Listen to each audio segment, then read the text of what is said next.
welcome to episode 1 of Cooking with Logie. I'd like to thank the Deerfield Academy Fantasy Football League for helping me come in last place again, and our other sponsor, the Hips family, for opening up their beautiful home and allowing us to use their kitchen. We've got an exciting show for you all today. We're going to start off with a butternut squash toast, followed by some pan-seared Alaskan king salmon, and finished off with a lovely lemon meringue pie. We're going to have some fun. It's going to be fast-paced. You ready? Let's go. First part of our butternut squash toast, the most important part actually, is of course the squash. This is a hand-picked squash from northern New Hampshire. They grow great squashes up there, and we have a great relationship with the farm up there, and they send us only their best squash. So this is our squash. We're going to toss it in a little bit of olive oil here, just a tad. You don't want to overdo it. If you overdo it, you lose this taste and the texture of the squash. So it's important that you really get the right amount of olive oil. And here you are, we're working it with our hands. We're making sure that all sides of our chopped squash are covered. After that, we're gonna add a little bit of salt, only the finest Mediterranean sea salt, and a little bit of pepper from France. And we're just going to continue to mix this up. It's very important that the sauce and the olive oil and the texture they really maintain that. From there, we're going to spread this out on our cooking sheet, brought to you by Crate and Barrel. Here it is. Make sure that every piece is actually on the cooking sheet so that they are all cooked equally. And from here, we preheated our oven at 425 degrees. And so we're going to go pop this in here for exactly 23 minutes. 24 minutes and your squash will be burned, and we can't have that. So salmon are known as some of the most flavorful fish in the rivers of North America. But in order to make them even more flavorful, we've devised and concocted a mango-style salsa that we're gonna add to this dish. So obviously the most important thing here are some mango. Freshly chopped, straight from Indonesia. These are some of the best mangoes on the planet. From there, we're gonna add in a nice jalapeno pepper, just a little bit, just to give it a little bit of kick. A little bit of kick never hurt anyone, and I think it's important it really brings out the flavor of the salmon. We're also gonna add in some red onions. Whoever chopped these is probably crying. These are serious red onions, and they also accentuate the flavor of the salmon. Really bringing the full flavor and aroma of the seared salmon into the palate. From there, we have some red bell peppers. These are some of my favorite ingredients to really work with. They just really do it for me. From there, we're gonna add in a little salt and a little pepper, just to keep things spicy, and also just for kicks, some lemon juice, just a little bit here. So it's going for a sort of tangier, a more sort of a Latin style of North American salmon. From there, we mix that up. Make sure everything is is soaking well, and then we're going to cover that and refrigerate it, and we'll get back to this in about an hour. Here we have our butternut squash cooking very nicely at 425 degrees. You can see the olive oil in the pan starting to simmer. That's what you're looking for. We've got another about 5 minutes on these guys. Additionally, we have 3 cloves of garlic. I've massaged in some olive oil into those cloves, wrap them in aluminum foil, and cook those at 425 for 45 to 46 minutes. Anything more, anything less, and they just won't turn out okay. You really got to make sure that those are properly cooked. And we're going to combine these into a topping for our butternut squash toast. So we got about 5 minutes left on these.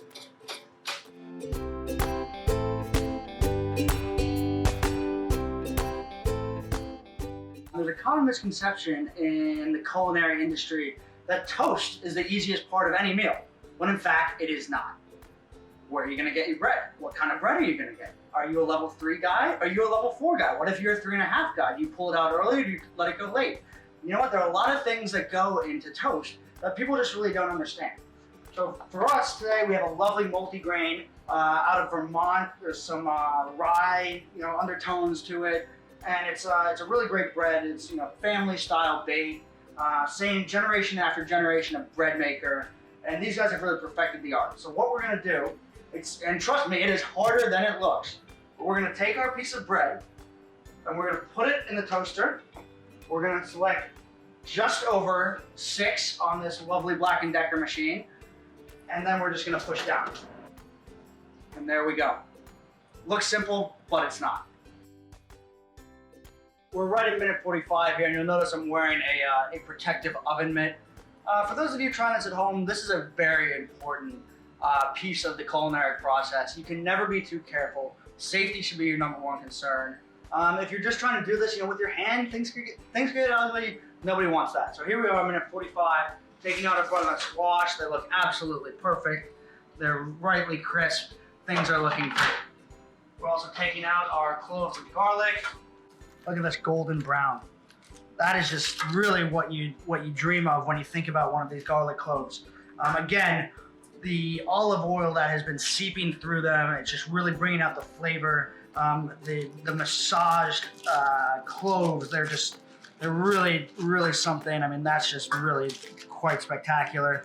I don't know if I've ever seen a better garlic clove, frankly, and I've seen my share of garlic cloves. Let me tell you that. A lot of cloves in my day. Look at that one, peeling just a little bit. You can smell the aroma. You can smell the taste and the texture that they're gonna have. These, we're gonna get these together a little bit. So our butternut squash just seems to have been cooked to perfection. Just a little bit of burn on some of the edges, just perfect. Again, seeping in that olive oil, bringing out that flavor and bringing out that texture that's ultimately going to appear on our toast.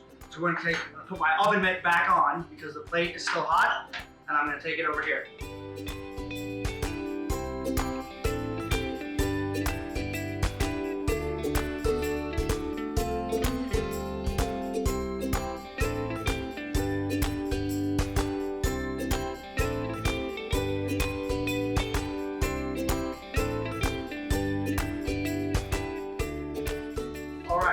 Here, we're gonna get going with our butternut squash toast. The base includes some goat cheese, some garlic, some arugula, and then obviously top of the butternut squash. So first things first, we have this locally sourced goat cheese. If you don't locally source your goat cheese, you're dead to me. It has to be locally sourced. So we're gonna add in a quick little bit of this onion, pop that in there, just like that. It's been cooking for 45 minutes exactly, and then we're gonna mix this up in here. Just a little like this. Make sure everything, your goat cheese should be about room temperature. Too cold and it won't spread. Too warm, it'll turn into Alfredo sauce basically. So you don't want that. Next we have our piece of toast, as previously mentioned, at exactly 6.5 on the Black & Decker machine.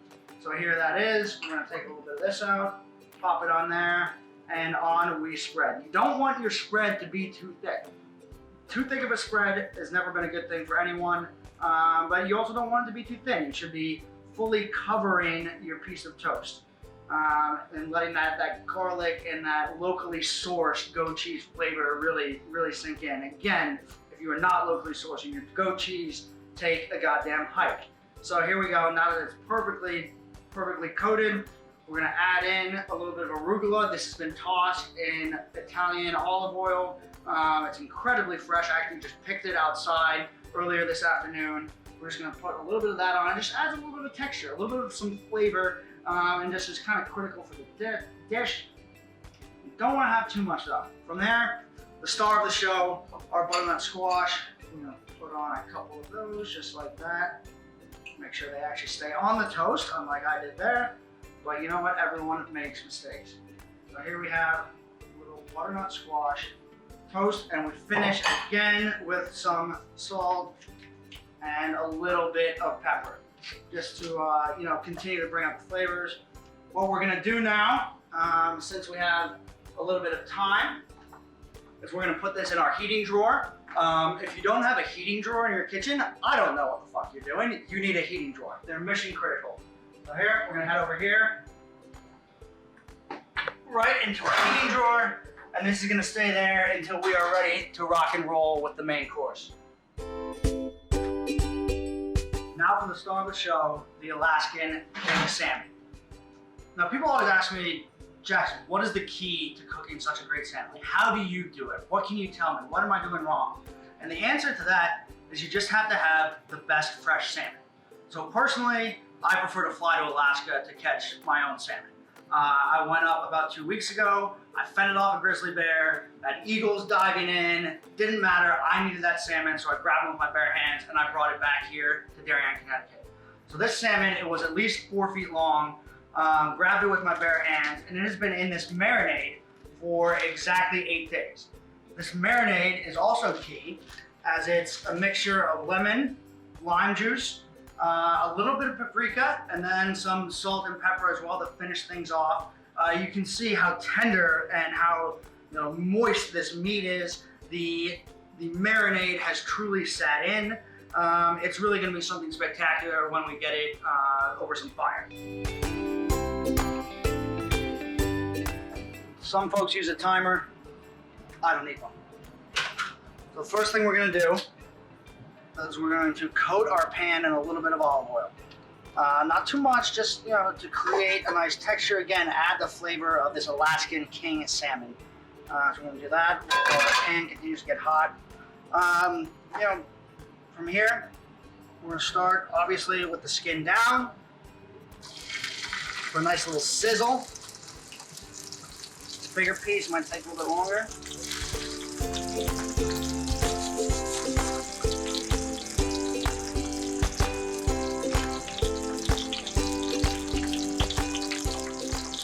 The key to cooking salmon, in my very unhumble opinion, is not to touch it. You gotta let it cook, you gotta let it cook through, and we're searing it here. So we are not cooking this to a medium well variety. This is there might be a little bit rare. We're not going sushi status here, but it shouldn't, you definitely do not want to overcook a king salmon. The quality of the fish is simply too high for you to do that. I mean, this is just the creme de la creme of fish. You can hear it popping right now. That's a great sign that nothing is going wrong. And we're gonna need this to cook for, I think my body clock says about 15 minutes, and so I think that's what we're gonna go with.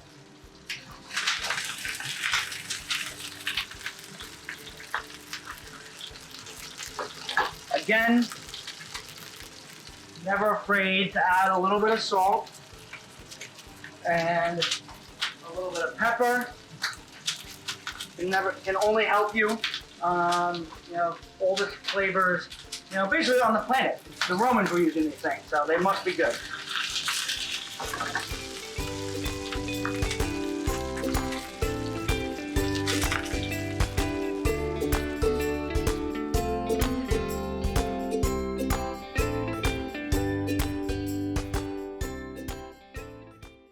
A little bit of extra lemon never really hurt.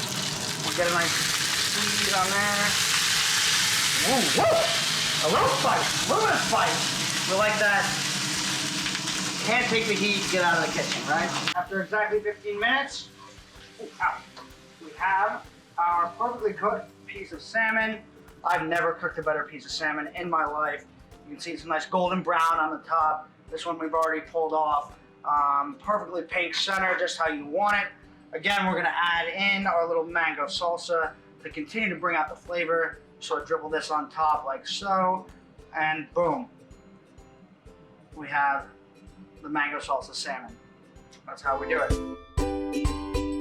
So here we have our first 2 courses together, and why are we serving these together? That's an important question, and the answer to that is that the sweetness of the goat cheese and that texture is offset by the little bit of extra kick we gave in the mango salsa. So it provides a sort of sweet and spicy, not quite surf and turf, but goat cheese close enough. Provides a combination that I think lends well to people of every palate. And so I'm looking forward to digging in. As a final course of our meal this evening, we're going to be concocting a lemon meringue pie. Now, the history of the lemon meringue pie is quite complicated and quite disputed. Regions in France, Italy, as well as Switzerland all claim ownership for the lemon meringue pie. Mainly Oliver Meringue, back from Paris in 1477, claims that he was the first one, but then in Italy it showed up in a cookbook in 1722. in Switzerland in 1787. So we don't really know. The fact of the matter is, it's a great pie, it's a classic, and we're gonna make a great version of it today. So in this bowl here, we have 1 cup of flour, 1 cup of sugar, 1 cup of cornstarch, as well as some lemon zest that we're gonna bring to a boil and eventually throw into our pie crust after we add some egg whites once it gets hot. So we're gonna go ahead and do that now.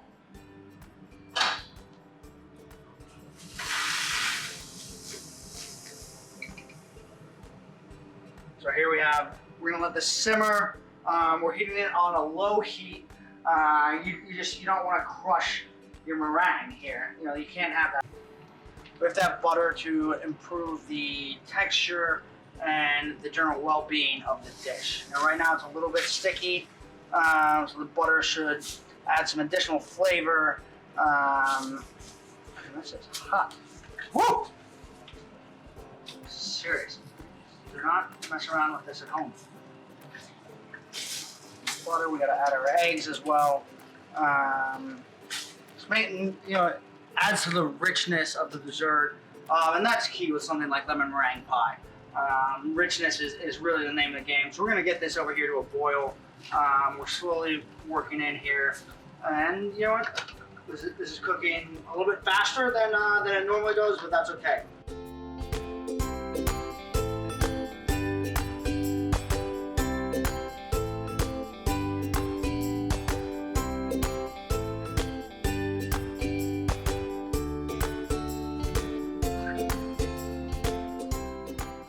Gotta keep it moving.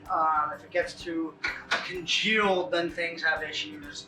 Obviously, it's gonna congeal once we get it in the pie crust, but for now, you don't want to get it stuck to the pan. You know, that's a common mistake for your amateur chef, and that's not one that we're gonna make here today in the Dapple Kitchen.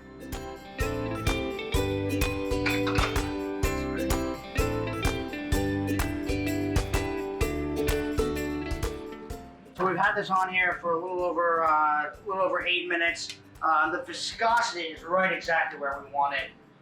Most people compare this to molten lava.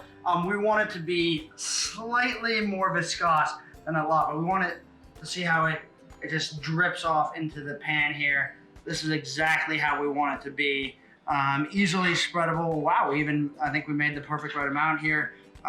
Just right out into the pie. You know, this is going to be the base of our pie. We're just going to slowly spread it like this. You know, if you're you have too much viscosity, that's just really going to hurt you, and you won't be able to spread it. You'll be rock, and you won't be lava. We need lava, so that's sort of what we're going for here. So we're just going to do one of these and make sure that this looks okay. Our color is a little bit of an off yellow. We added an extra egg, which, you know, some people don't do it, but I really find that it adds to the flavor and helps the dish really bake. And so, you know, that's sort of why we decided to do that. So a little bit more yellow than maybe your grandma's average lemon meringue, but this isn't your grandma's average lemon meringue. So we're gonna get the meringue topping, and then we're gonna throw it in the oven. We've had it preheated at 350 degrees, no more, no less. And we're gonna throw it in there for about 10 minutes once we're ready, and then we'll be good to go. Now we're on to the meringue portion of the lemon meringue pie. Thank you very much again, Oliver, for that. So this is gonna be the topping of the pie. It's mainly egg and sugar based. So what we're gonna do is we have about 4 egg whites in here that we've successfully separated from the rest of the yolks, and we're gonna continue to add sugar. And as we beat these eggs and they continue to sort of stir to form, they should congeal and they'll make a nice topping for our lemon meringue pie. So I'm gonna go ahead and get started with that. It's important that you rotate which direction you're going with your eggs.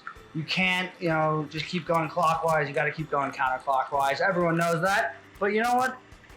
A helpful reminder, a little gentle reminder isn't the worst thing in the world. So we're going to keep doing that. And we're going to add, as we go, a little bit of Domino sugar here. Domino sugar, some of the oldest in the game, some of the best in the game. They just really don't mess around when it comes to their sugar. So we're going to keep adding that in and keep beating these eggs until they really start to peak. The Domino family inspired Van Morrison's song, which is great, and they know what they're doing when it comes to sugar. All we're just gonna keep beating these eggs. They're starting to froth, which is good. That's what we're looking for. And once they're, I'm gonna keep adding sugar here until I get, we talked about viscosity. Yeah, same thing applies here. We want it to be a little bit stiffer. We don't want it to be something. We don't want this liquid, viscosity that we're going with here.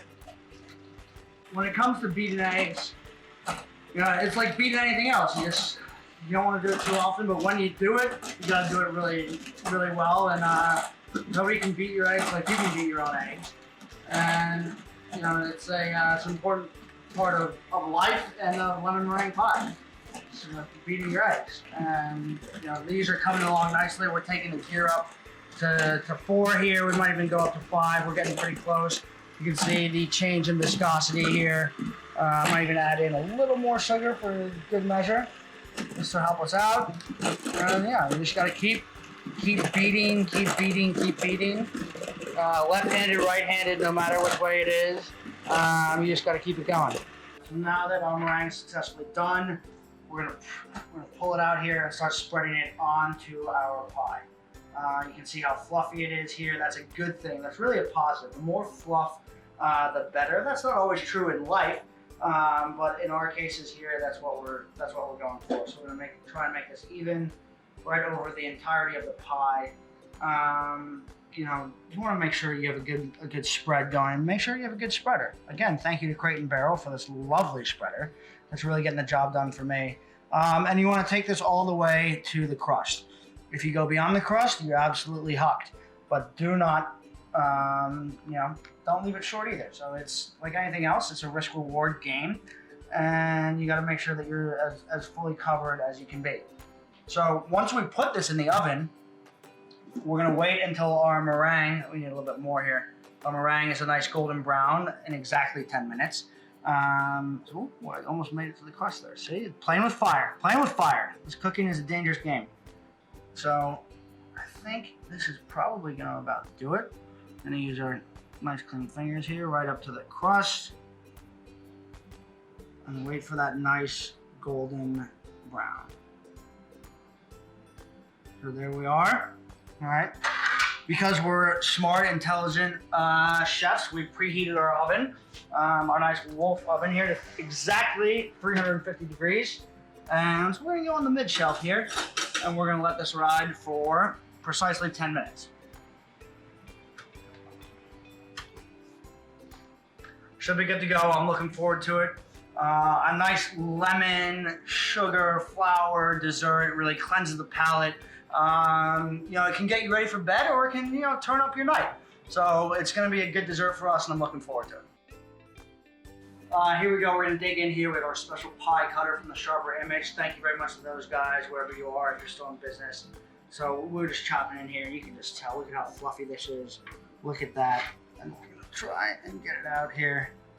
I mean, that is a lemon meringue. We lost a little bit of our top in there, but that's okay. That'll happen. I mean, if you really look inside here, you can just see how spectacularly the lemon and the eggs and the egg whites and the cream and the sugar have all just blended together to create a really perfect dish. One thing I like to do with my meringues is actually add a little bit of lemon. And, so here we are. We're just going to squeeze a little bit of lemon on there just to add some additional flavor. I missed it over here, but there we go. And so, some folks add whipped cream, good for them. I'm a bit of a lemon meringue purist. And so we're just gonna eat this as is. And that's our show. So thank you very much for joining me. And thank you to the Deerfield Academy Fantasy Football League for providing me this amazing opportunity to cook for you all. I frankly hope it never happens again.